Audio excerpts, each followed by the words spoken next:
Hi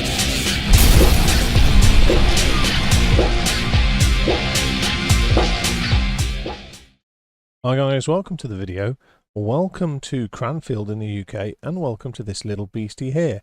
This is obviously the Diamond DA62 by Aerobasque, and it's going to be the tool we use for today's video. Now today's video is going to be expanding on the G1000 video I did a couple of years ago, and basically quite a few people have asked about or queried vertical navigation modes. So what I thought I'd do is this additional video where we're going to look at purely the vertical navigation modes. And there's 5 things or 5 elements that we're going to have a look at. The first one is going to be flight level change. The second one is going to be V-path descents to a known waypoint. The third is going to be V-path descents offset to a known waypoint. The fourth is going to be RNAV approaches, and then the final bit is going to be the go around. So what I'll do for each section is I'll drop a time mark in the description below, so that if it's just one particular thing that you want to have a look at, then it's going to be easy to find. Now at this juncture I will request that if you do enjoy the video, please don't forget to tick like, share or subscribe, because it really helps me out with feedback for video performance and possible future videos. Likewise, if you do feel that you want to support the channel further, then I do have a Patreon page, details are in the description. But without further ado, let's have a quick look at what we're going to do today. So I've brought SkyVector over, and you can see it's a very short little route. We're going from Cranfield to Olney. This is purely to get us up to 6,000 feet for the start of what we're planning. The first leg is going to be from Olney to the VOR at Daventry, and given that we're using the G1000 so much, it's all going to be flown using the G1000. No VOR, nav, etc. But basically what we're going to do is go Olney to Daventry, and during that we're going to discuss flight level change, which is the first mode. Now it's important to discuss flight level change because it's significantly different to VNAV. Flight level change allows climbs and descents, and it does so at fixed airspeed. So what we'll do is demonstrate that, the fact that it engages with a fixed airspeed and that you can control that airspeed. Now this is very significant to the other methods. The reason being is that in this case the G1000 is not controlling the path of your aircraft in terms of the angle of ascent or descent. All it does is control the airspeed, and the angle of or rate of ascent or descent is then controlled by use of your throttles, which we'll demonstrate. The next leg is going to be from Daventry to Mcook down here. This leg is where we're going to have a look at V-path. Now V-path descents are distinct and separate because the flight level change can be used at any point. Basically you initiate it where you are, and it doesn't actually care where along this leg the top of descent is, because you initiate it, or the bottom of descent is, because basically whatever you set as your throttle settings sets its rate of climb or descent. So consequently the actual bottom of descent or bottom of climb or top of climb is irrelevant really to that mode. This is different. What this will do for a VNAV descent is it will take this point as the point where you want to achieve that altitude or flight level.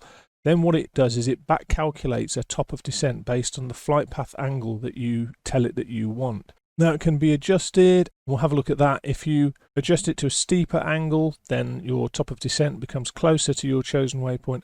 If you have a less steep angle, it will move away and the top of descent will be here.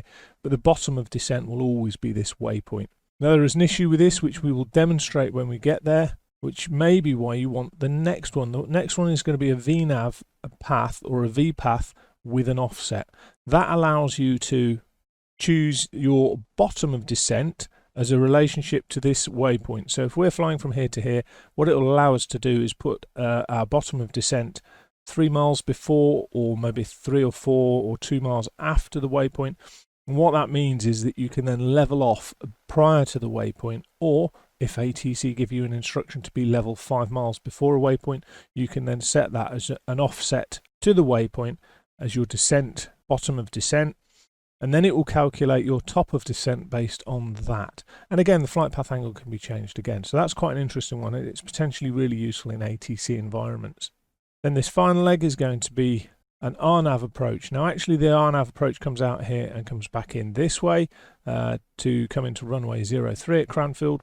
But we'll have a look at that in terms of how to put one in and how to activate it. And then finally we'll do the go around, and the go around will be off 03 climbing into the hold, which is somewhere up here near Bedfo.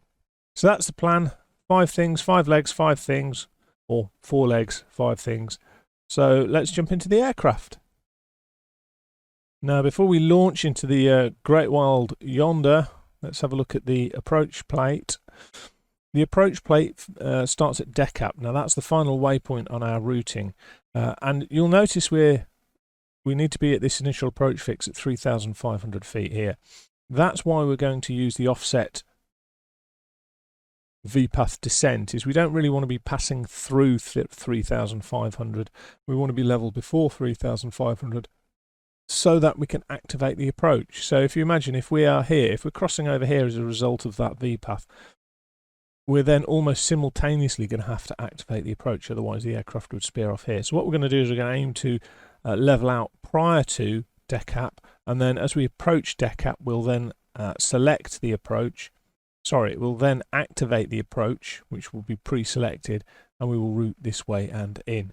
Now, most of this I'm just going to do slow time on the ground in terms of setting up the approach, just so that we have time in the air to run through it properly. But you can see it's 3,500 feet down to 2,500 by Tango Charlie 03 India. God, that's not a mouthful, is it? Then to 03 Foxtrot, 3 nautical miles to the runway. There's a check altitude here, which is here. So before that, we shouldn't be going below 940 feet. And then we've got our approach to the runway. Now, minimum descent altitude is 690 feet. We have MDA, minimum descent altitude, precision approach. As you can see, it's basically an LNAV with a constant descent flight angle. So this is a non-precision approach, hence why it's got higher minima than, say, an ILS. And in fact, the runway we've chosen here doesn't actually have an ILS. So this is a real-world sort of constraint in that we're now limiting our cloud base and our RVR. Now, set the weather so that we shouldn't have any issues. But as I say, the minimum descent altitude 690 feet and the RVR 1,300 meters. Now, it should be mentioned that minimum descent altitude is different to a decision altitude. A decision altitude is a point where, as you reach that altitude, so let's say your decision altitude was 690, at that point you can initiate a go around. That's the latest point at which you would make a decision. Your decision altitude, then, it may well be that your aircraft dips beneath the decision altitude if you were flying to a decision altitude before it climbs away, and that's taken into account when they do the profiles. In terms of the minimum descent altitude, it's an altitude which you should not fly below at all unless you have good visual references and you've made the decision to land, or if you're flying a circling approach that you've got adequate navigational information to do so. But that's going to be critical because that's going to affect our decision point in terms of missed approach point is in effect going to be a minimum descent altitude of 690 feet. So we're going to have to make our decision for the go around before we dip below 690 feet. So what we've got to do is take allowance for the fact that in terms of a go around into the climb, we need to make sure that we're established in a climb and we do not at any point go below that. So it's very different to a decision altitude where you make the decision at that altitude. A minimum descent altitude, you cannot go below that at any point. So if you're flying a constant angle descent, you have to be mindful that to change from a descent to a climb for the go around will take a certain amount of altitude where you need to level off and then climb away depending on the situation or the circumstances. There's nothing to stop you necessarily going down to the MDA and then flying at the MDA till you get to your missed approach point. And you'll see down here it says your missed approach point at runway 03. So your actual missed approach point is here where it's got the M. So technically what you can come down to is 690 here, or well, I would generally fly down to 700 there or thereabouts. Make sure you don't go below 690. You would then follow a horizontal flight path not below 690 until you get over the threshold, which is your missed approach point, and then you would climb away. What we'll probably do is we'll just probably go straight into it. We'll just go, you know what, this is rubbish, we'll go straight into it. We're going to be in VFR conditions, so it's not really going to make much difference in terms of looking out the window. We're going to just do the process anyway, but that's the chart. So let's get rid of that. Okay, into the cockpit of our trusty steed. Let's unpause it, and we'll set some stuff up now. Okay, let's just come over here to the MFD, call up the flight plan. Now, if you haven't put a flight plan in before, it's fairly straightforward. This I'll go through the first waypoint, then I'll skip ahead, and you can join me once I put the rest in. But this button here, if you select it, it will highlight your cursor or not. So you highlight your cursor, you then go, using this outer knob, you then go to where you want to go next, which in this case is going to be Olney. So we then use the inner knob to find Olney. O L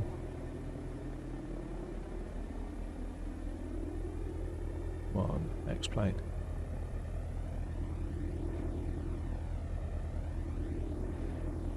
And I remember having to do this for my instrument rating tests, and it was really disheartening because you had to put it in to demonstrate you could enter all the details in the kit whilst the flight examiner sat there, but you knew that you were never actually going to be able to use the kit because it was soul destroying to know that this piece of kit was next to you, but you weren't going to be able to refer to it during the flight. It was actually, we did use it. We used it for part of the leg in the airways, so that we could kind of have a chill moment whilst we regathered our thoughts. But yeah, it's a nice bit of kit, to be fair. So Olney is in. We know at Olney we want to be at 6,000 feet. So what we can do now is we can set the altitude by skipping back to here, and we're going to set 6,000 feet. Now I'll demonstrate a word of warning which will frustrate the heck out of you every now and again when you do it, and you just go, oh, I can't believe I've done that. 6,000 feet. You'll then go, I want to skip along to here now to put my next waypoint in, and you go boom, and it forgets your altitude. So you need to press enter when you press the altitude. So you will, I guarantee, forget to press enter on at least one occasion when you enter your altitudes. Okay, you can see we've now got the flight plan in, we've got the heights in, or the altitudes I should say. And you can see down here, when you've got altitudes in, it starts to pre-populate the current VNAV profile. And obviously, we haven't given it any instruction in terms of climbs or descent. So at the moment, it's just saying that at each waypoint, so for example, the first one for the first leg. And you'll notice it doesn't do it necessarily by cursor. So it's doing it by the highlighted first leg. So Olney onwards is 6,000 feet. So it's independent of where your cursor is for this current VNAV profile. But you can see down here there's a couple of things, vertical speed target, and in terms of flight feet per minute, and flight path angle, and it's the flight path angle we're going to be more interested in. So what we're going to do is we're just going to scroll down to flight path angle, and here we can adjust the angle. We want a -3 degrees for a standard 3-degree glide slope. So in effect what that's going to do is all of our descents will be at 3 degrees. So it doesn't matter which one of these waypoints we're on, it will assume we want 3 degrees for all. However, we can change them individually, so it's not a massive issue. Now what we are going to do is we're going to cheat a little bit. We know our approach profile, so what we're going to do is just go down to procedures, select approach, and we want to select an approach. We're not going to initiate it yet. We're going to the RNAV Approach for 03. So let's just scroll ourselves down to that. Press enter. We're not going to use vectors from ATC to get there, or self-position for it. We're going to use decap as our initial approach fix. So again, we'll scroll down to that, press enter. Now you'll notice it comes up with minimums in this bar beneath the transition. The minimums typically start us off as a default. If you want to turn them on, you just use your little knob again, and it will give you the choice of barrow or off. Those are the only two choices because we don't have a radalt. Now in terms of then large knob to switch over, and then we're going to choose 690, which is the minima for our minimum descent altitude to Cranfield. And I've deliberately chosen Cranfield because it doesn't have an ILS approach in this direction. So we've got no choice if we were doing a descent to either use an NDB or the other alternative would be to use what we're using, which is the RNAV approach. So at this point then you just click enter, and it will then give you the choice whether you want to load it or activate it. We want to load it, and what we can do then is we can see that if I zoom out, where's this gone? You can see, that's zooming in, isn't it? Come on, you muppet. You can see we've actually got two lines which now return back to Cranfield, but there's a gap here. So basically this is our current active flight plan, and this is our pre-selected approach. And what we're going to do is we're going to get to a position where we can make our way towards decap. We'll descend before we get to decap to 3,500 feet, and then we're going to select our approach. And it's one of those things where you want to select the approach relatively late, really, because you don't know if you're going to get some changes or alterations from ATC. So with that all set up, we're going to set up, call up the flight plan page again. So we've got this data, this information block here, and we now need to set up our PFD. Now, one of the things I always try and do is get ahead of the aircraft. So if you can set it up in advance of when you're going to need it, then you know, do it as early as you can. You shouldn't really be in a position where you're setting up something and immediately activating it if you can avoid it. So in this case, we're going to climb out initially on, we haven't got a SID, so we're going to climb out initially on runway heading. So make sure you sync your heading. The next thing we're going to do, I would suggest doing that a lot. Just keep, you know, all you've got to do is press a button. So just keep pressing the button every now and again. And then if you have any issues, you can just steer the bug. You don't have to think about numbers. You just steer the bug. And all is good. Now the first altitude, what we're going to do now is we're going to choose flight director to get our lovely magenta bars up. And at this point we also know that our first altitude that we're going to go to is 6,000. Where did I come up with 3,000? So there we go, 6,000 is selected. We're not worried about de-ice level low in this weather at the moment, so let's see what alerts we've got. Nav data out of date. Well, we're not going to worry about that today because we're in a sim. Now with the flight director active, you can see the modes selected are roll, FD for flight director, and pitch with alt select. So it's acknowledged that we've got 6,000 set as our selected next altitude. One of the things you'll notice is that basically this line here, as it reaches each valid criteria here, it will swap from this to this. So it takes whatever's on the right in white and swaps it over to green, and then it will come up with any new predetermined or pre-selected modes that you might be looking for. Likewise, you can see our barrow down here. It's actually already in situ. Now it sounds ridiculous, but an important thing for any RNAV approach, because it's not using an ILS signal, is to make sure it's on GPS. It sounds simple enough, but it's very I wouldn't say normal, but one of the common things is to go, oh, you know what, I'm doing an approach, I'll click it across to ILS. Well, of course this hasn't got any ILS information. All of the information is here, and it will give you glide slope as well as lateral information. Now because we put a heading in, we know we're going to climb out on a particular heading, so I can pre-select heading on the flight director, and I also know that I want to climb out at a particular speed to that altitude. So initially what I can do is actually, I don't want vertical speed. I don't like vertical speed in the climb, and this was something that when I did my multi-crew course was jumped upon by the instructors. Basically, if you are climbing out of an airfield particularly, but you're in the climb, one of the things you do not want to do is you do not want to lose airspeed. You don't want to go slow and risk a stall. So you need to really, in a climb, use one of two modes. You need to use either flight level change, or you need to use indicated airspeed.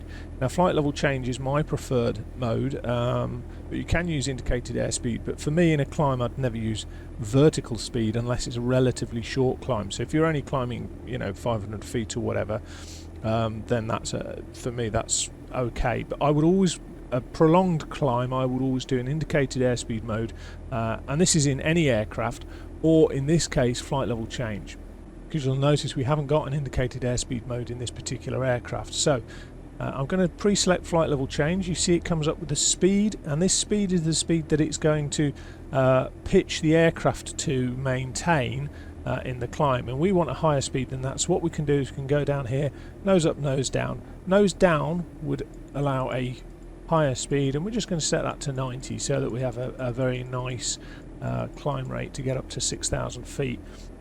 So this is what I've pre-selected for the flight director. It's not active, and I think with most autopilots you'll find that it has a lowest altitude at which point you can activate it, or in which point you have to deselect it in a descent. So one of the key reasons for that is if you're in IMC and you're in a very heavy workload, what you want to fly the aircraft first, you want to get yourself clear of the ground, and then you want to look at engaging autopilot, because if you have a problem with the autopilot engaging, then it's very easy to have controlled flight into terrain. So we're all set up, good to go. We've got lovely weather anyway. Brakes can come off. Power up, make sure both engines are the same. Go to full power for takeoff. This aircraft, I have to say, is lovely to fly. Love this aircraft. Nose wheel bouncing along. Don't recall it bouncing quite so much in the DA42, but nevertheless it does give a good impression. And we're late on our rotate. Get ourselves up, fly the magenta bars, gears up, flaps up, and you can see the magenta bars are giving us nice heading to steer, and it's just about maintaining the speed. I need to pitch up a little bit more and trim. A bit bouncy on my handling. You can see it's correcting us nicely for the heading, because I'm a dullard and I'm not flying it particularly well. However, we're high enough that what we can do now is we can select the autopilot, because it's a far better pilot than me. And then what I'll do is I'll take us to the start point at Olney, so I will see you there. I've just paused the sim so we can mention flight level mode now. Although we climbed out in flight level mode, compared to VNAV, VNAV cannot be used in a climb in this aircraft. Your only climb modes are vertical speed and flight level change. And flight level change is the preferred choice because of the safety factor of always flying the indicated airspeed.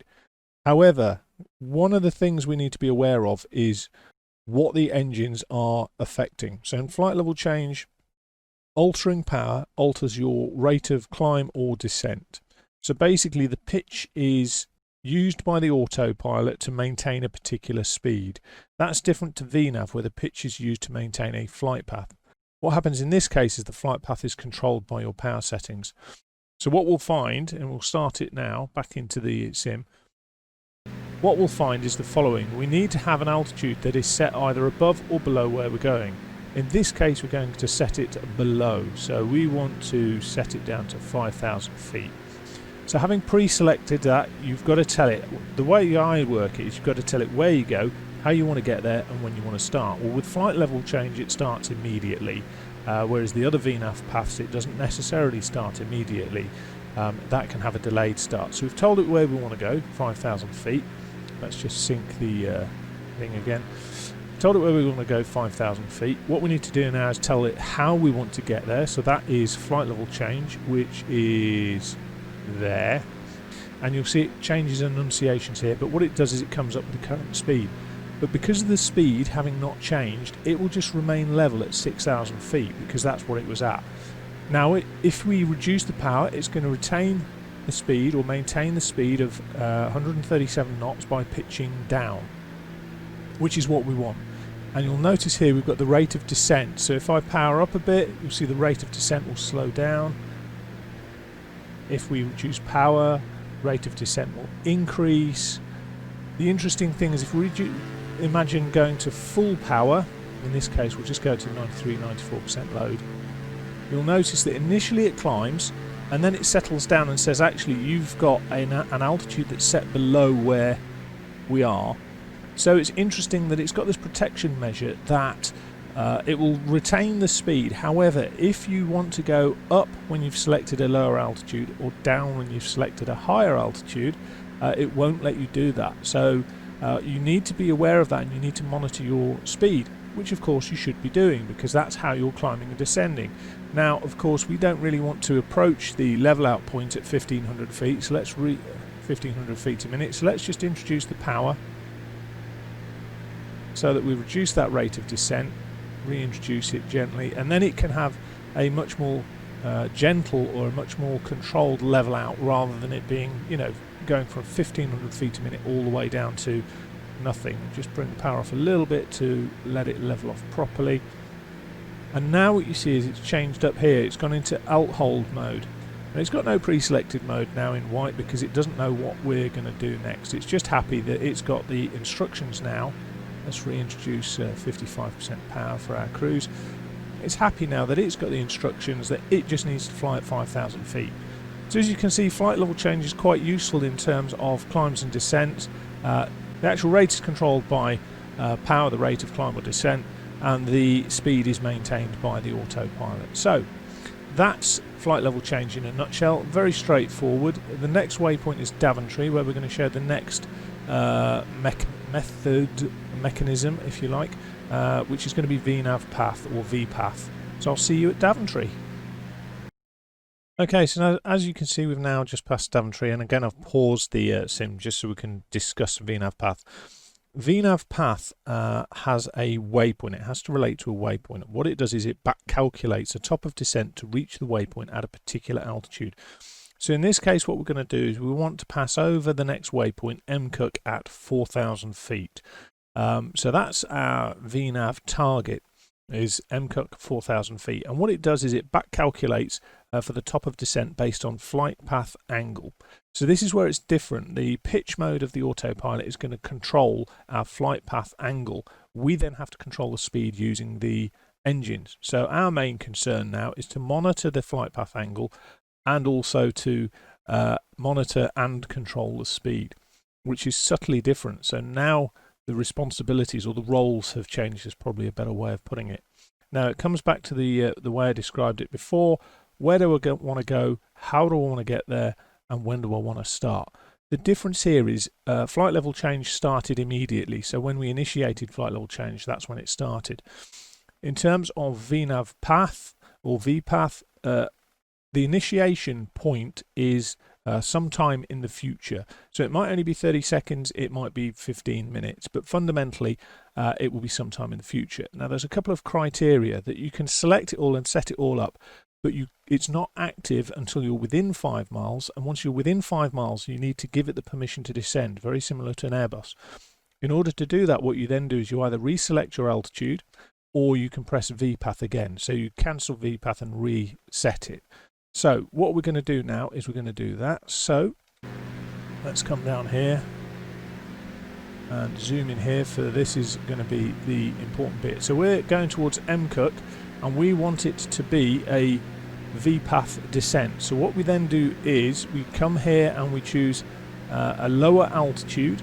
So in this case it's going to be 4,000. So where do we want to go? We want to go to 4,000 feet. Let's just check it's set, and it is.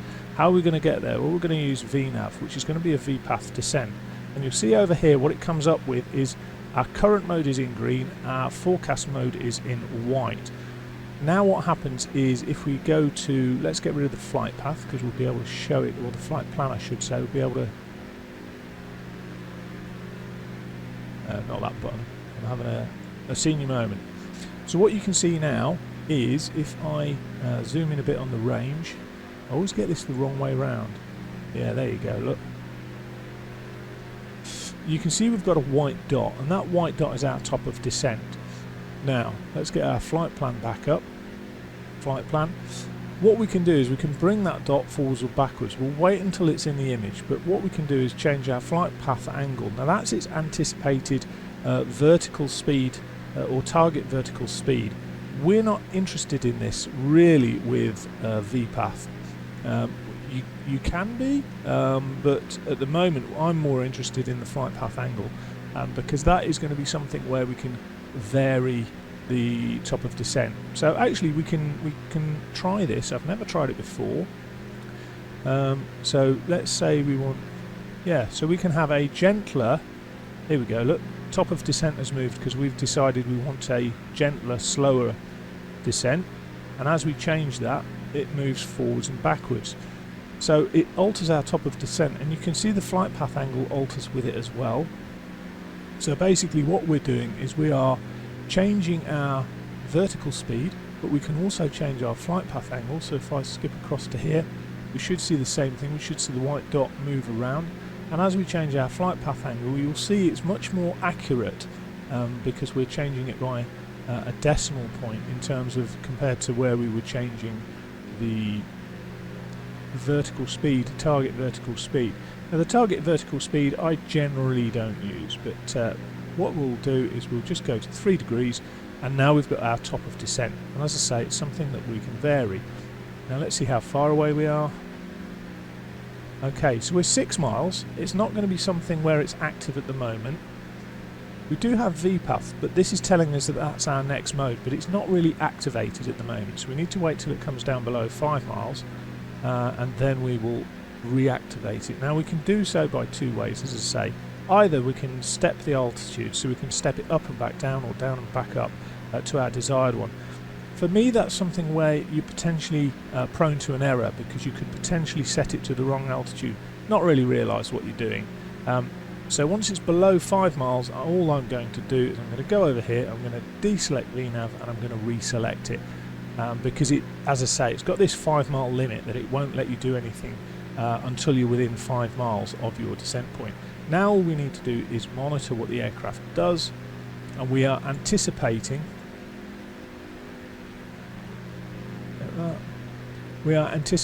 a descent. It's done the descent. It's not controlling the speed, look, so I have to bring the power levers back to control that speed, but it is controlling our flight path. You can see the little magenta line here with the rate of descent with the little magenta line here. So it's controlling everything, and it's controlling this 3 degrees flight path.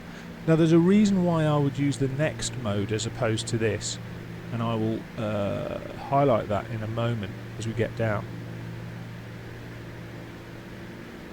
So nice gradual 3 degrees glide slope descent. You can see over here we are descending at approximately 800 feet a minute. We only require 775, but now it's left turn to 097 at 10 seconds, 8 seconds. Let's see how accurate it is. 5, 4, 3, 2, 1, and now. So it's achieved it within 100 feet. Now once we're around the corner, I'll pause the sim again and I'll explain why I think the following one is much better. And we'll just wait till we get around the corner. You can see it's got our next leg, 16.6 miles. Once it rolls out level, we will pause again and I'll discuss the next one, which is VPath offset, or a long track offset I should say, but it's part of the VPath mode. Round we come, and we're going to level out any minute now. Okay. Need to make sure, I nearly missed it myself, but you need to reintroduce the power to maintain your level flight again, obviously. So let's pause it there. Okay, so we've just finished our turn at decap, and you can see that we've now got 4.5 miles to our Tango Charlie 03 India. So let me just call up the charts and I'll explain my thinking for this next bit. This leg was only ever 5 miles long, but we've got 3 modes of automated descent that we could use to get down to Tango Charlie 031. The first one would be flight level change. Now obviously that's initiated immediately that we start it, and we control the rate of descent, and as we control the rate of descent, the bottom of descent will change. The second one is VPath, which would take us to this point. It would vary the top of descent, but it would follow a 3 degrees flight path angle or whatever we set it to. And then the third one is VPath offset, and I would argue that within such a short distance, VPath offset isn't the greatest option for us. So for me now, I would personally go for flight level change, because I've got more control more immediately over where we descend, and more importantly where the bottom of descent is, because I'm going to try and be level for 2,500 feet for the initial fix, because the next leg is mandatory 2,000 feet if you look here. So mandatory in terms of the 2,500 feet at Tango Charlie 03 Foxtrot, and then we have our descent. Now common gotchas at this point are forgetting that it's an approach, so forgetting to press the approach, not having your CDI set to GPS, because it is a GPS approach, obviously not localizer. So let's restart the sim and get ourselves down. Where do we want to go? We want to go down, so we want to go down by 1,000. we want to go flight level change, and we're going to bring our throttles right back so that we descend. We don't need to worry about shock cooling with these engines. But as we get down, what we're going to do is, you can see here on the MFD actually, we've got a bottom of descent which is in advance of Tango Charlie 03 India, Foxtrot, can't remember now, India.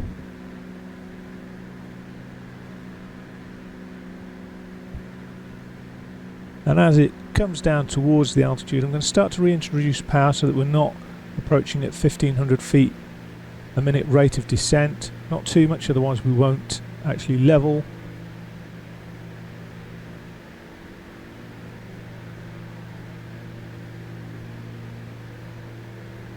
And now what we need to consider, I'll just let the speed bleed off a little bit now, we'll go down to about 120 maybe. What we need to consider is what criteria we need setting up for our approach and our misapproach. Left turn in 12 seconds, so we did it in nice time.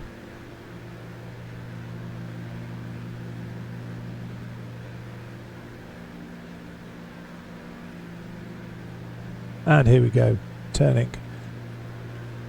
Now because of this, we're not worried about a localizer because of the GPS approach. What we can do at this point, so that we don't forget it at a later date, is we can click the approach button, which tells the system to arm the glide path and vertical speeds. We've now got our lateral guidance and our vertical guidance, and it's all armed up here, so it's got the little G for glide slope here, look. Then we need to consider, is there anything we can preset in advance for our missed approach? And there is. We can preset the heading. So heading is here, sync that, and then we can just tweak it to 032, and we're aiming to climb out 032 to 2,500 feet, so the missed approach altitude is set as well. So that's all well and good.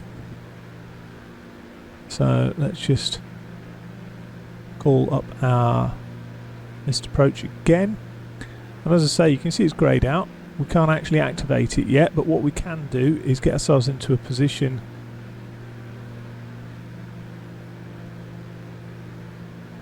I don't know if that's going to show, but we'll get ourselves into a position where we can start to do it. We're below 135, so let's take the first stage of flaps, which strangely has a very high level of drag. Oh, we're already going down the approach. A little bit early there, aircraft, I think you'll find. However, because we're going down, final stage flaps and gear, and we need to reintroduce quite a bit of power with this because they're very draggy. One of the very naughty things you could do with the DA42 is basically use the undercarriage as an air brake. So they're so draggy. If you were sufficiently behind the aircraft, you could arguably during the approach or during the early stages towards the approach put the gear down, because its limiting speed was the same as VNE if I remember correctly. Okay, so everything's set up for a missed approach. What we need to do now is we've got everything set up good to go. Let's see if we can call it up here. Procedures.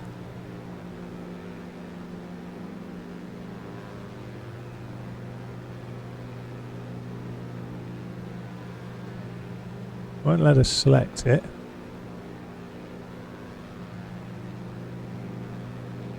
Should be passing 1,360, I think it is, at 3 miles to go. GPS tracking glide path 4.9. And we just follow it and monitor it now.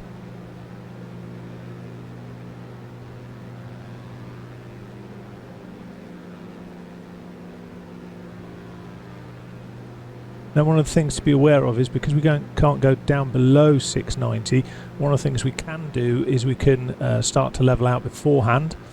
And I think the tolerances within the instrument rating were plus 50 feet minus 0. So we'll try, I'm so out of practice with this, there's the disclaimer in advance, I'm so rusty with this, we'll try and fly that and see how we get on. So excuse the noise of the dogs fighting in the background. It's like a sound of thunder in here. I don't know if you can hear it. So we had a check at 3 miles. We're coming up to 3.3 at 1360. You find a lot of approaches do have checks for height halfway down or halfway along the length, whether it's a locator beacon or whatever it is. 1360 at 3 miles. Boom, nailed it.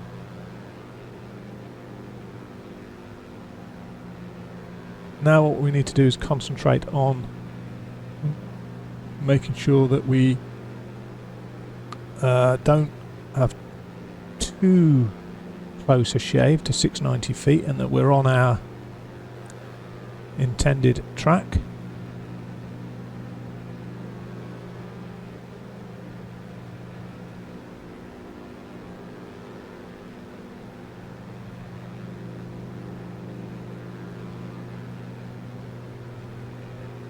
$990 is 300 to go.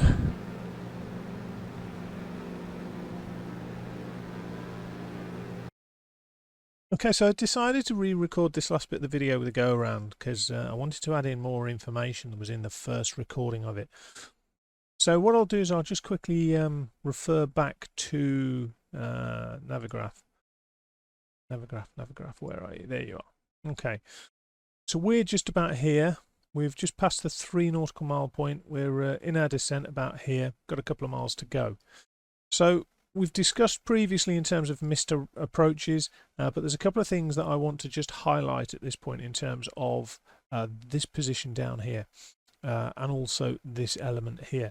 So when you're looking at missed approaches, obviously we're familiar with the idea that you have a minimum descent altitude. There's 690 feet that you cannot go below. That is going to actually occur about a mile short of the threshold because we're about 300 feet above the ground at this point. So in terms of the missed approach, technically the procedure doesn't start till this missed approach point here, which is highlighted as MAP at runway 03. So we then have to think about our choice of actions at this point. We could get to 690 feet and go, you know what, this is absolutely rubbish. There's no way we're going to land in this. And you could initiate a go around immediately, which is kind of what this uptick is indicating. Or the other thing you can do is you can get down and you can fly down to 690 and go, well, we might get in. We'll give it a little bit to go. At which point your missed approach, you can continue as far as your missed approach point. And then at that point, you need to then actually commit to a missed approach. Now, in terms of the systems, what's going to happen when you disengage the autopilot is it's going to go into pitch and roll mode. So it goes to roll and pitch mode because it's no longer, once you're off the approach, it's got no further information as to where you want it to go. So we revert back to you need to tell it where you want to go, how you want it to get there, and when you want to get there. However, this is a very busy point of the flight, so you need to be careful not to just try and plug in the automatics as opposed to flying the aircraft. Now, I do have a disclaimer in terms of flying this aircraft. I really find challenging in the missed approach because I'm very out of practice with instrument flying. But you'll notice as well down here, I've brought the procedures box down here. So instead of having to look all the way over to here, I can have the procedures here. Now you see that activate missed approach is actually greyed out, and that's because we can't select it till we get to that missed approach point. So even if we decide to make the decision early that we're bugging out of there, we've reached 690, even though we've got a mile to go, it's no good, we're going to climb out, that's fine, but our activate missed approach isn't available till we've passed that missed approach point. So you have this period of a mile where it's kind of, yeah, you can climb out straight away, but you're not going to get the benefit of the G1000 activate missed approach immediately, or you can level and you still won't get the activate missed approach highlight in cyan. But what it does give you a really good marker of is that you have reached that threshold. So it's down here, so it's more readily available than over here in terms of your line of sight, which is great because then we have a ready reference here. Now in terms of the actual modes, as I say, as soon as you press the autopilot disconnect button, it goes into pitch and roll. And the roll modes we're looking for in terms of the climb out are going to be nav, once we've got our missed approach, and flight level change so that we climb out at our speed. And likewise, we need to remember that our actions are going to be power up, pitch up, and clean up. Now, a lot of light aircraft such as this, the flaps are really draggy and actually have more impact on the aircraft than the gear. Because if you think about it, you can take off with first stage flap in this and gear down. The aircraft will quite happily take off. But having gear down and flaps down really puts a lot of drag on the airframe. So you need to bear that in mind if you then decide when you get to your descent at 690 feet and you've got your minimum descent altitude and you're going to trundle along at that, you're going to need a lot of power just to keep level. So the reality is that in some aircraft you might need to actually clean up before you can go up at all. It might be that full power just about keeps you level or a gentle climb, but really if you've done a missed approach you want to try and get away from the ground relatively quickly, particularly with airfields where there might be obstructions at the far end of the runway. But let's continue down, and we can see the cyan marker here coming in. We'll see if I can fly an instrument profile once I disconnect, which is going to be challenging, as I say, because it's so long since I've done a great deal of hand flying on approaches for go arounds. Coming down, 100 to go, 760. We're not visual with the ground, so disconnect autopilot, power up so that we can remain level, steer the heading. Don't want to climb too much because otherwise we're going to miss any opportunity that we have to land.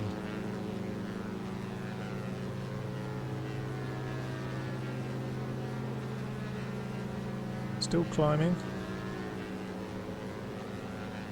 This aircraft has a tendency to drift left. Wait for our missed approach point. There's our missed approach point, so I'm going to power up, clean up, go up,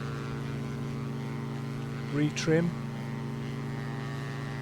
There's no rush at this point because we're doing exactly what we need to for the go around. Then what we're going to need to do is we need to select that, press enter. Then what we can do is we can select nav, we can select flight level change, and we can engage our autopilot. And my sloppy off heading, it should then enable us to start climbing. Just take the engine out of its red, out of its, I suppose, yellow zone. And there we go, we're climbing away nicely, and that's our missed approach done. Now we've got flight level change of 89 knots. The reason it's at 89 knots is because that's the speed it was engaged at. Quite happy with that as a climb speed because that's what I climbed away in our original part of the video where we took off. So, albeit for my shoddy heading hold when we were starting to mess around over here, that's a go around. As I say, the real takeaways of this are there's no rush to get back onto automatics if you're flying the aircraft, but the real helpers are having your heading set up for your go around well in advance, having your altitude set up for your go around well in advance. If I come over here you can see having the procedure familiar to you and ready to go, and then being aware of the automatics. You need to press to disconnect your autopilot. You can just overpower it, but I'd suggest that the more appropriate way, as per the manual, is to press the autopilot disconnect button. And then depending on the aircraft, it's always going to be power up, and then it's going to be clean up and or pitch up, depending on the performance of your aircraft. As I say, some general aviation aircraft cannot climb, even with full power if they've got full flaps and gear down. So cleaning up is an important part of it. And then obviously we've got being mindful of the difference between where your minimum descent altitude starts, which in this case was a mile before the threshold, and where your missed approach point is. And it may well be your missed approach point is where your minimum descent altitude would be intercepted. And then the final takeaway is you cannot go below that missed descent altitude in any circumstances. So whilst I do apologise for the slightly scruffy bit just before we engage the autopilot, I hope you guys enjoyed that. So if you enjoyed the video, please don't forget to tick like, share and subscribe, and I'll see you in the next one. Take care.